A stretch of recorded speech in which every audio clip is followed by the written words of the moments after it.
வணக்கம். இது உங்கள் தமிழ் செய்திகள்.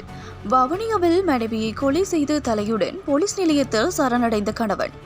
வவுனியா அனந்தர் புளியங்குளம் கொச்சிக்குளம் கிராமத்தில் குடும்ப தகராறினால் மனைவியின் வெட்டிய தலையுடன் புளியங்குளம் போலீஸ் நிலையத்தில் சரணடைந்த கணவன் தனது மனைவியின் கழுத்தை அறுத்து தலையை மோட்டார் சைக்கிளில் எடுத்துக்கொண்டு போலீஸ் நிலையத்தில் சரணடைந்துள்ளார்.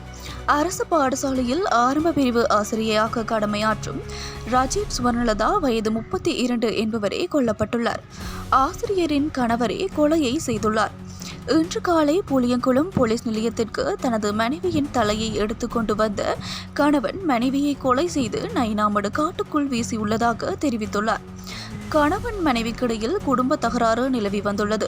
இதனால் மனைவி மீது ஏற்பட்ட சந்தேகம் காரணமாக நயினாமடு காட்டுப்பகுதியில் மனைவியின் கழுத்தை அறுத்து கொலை செய்த பின்னர் கழுத்தை வெட்டி பிளாஸ்டிக் பையில் வைத்து மோட்டார் சைக்கிள் டிக்கிக்குள் வைத்து புளியங்குளம் போலீஸ் நிலையம் சென்றுள்ளார். தனது மனைவியை கொன்று நயினாமடு காட்டில் வீசியுள்ளதாக அவர் தெரிவித்ததை அடுத்து போலீசார் சடலத்தை மீட்கும் பணியில் ஈடுபட்டுள்ளனர்.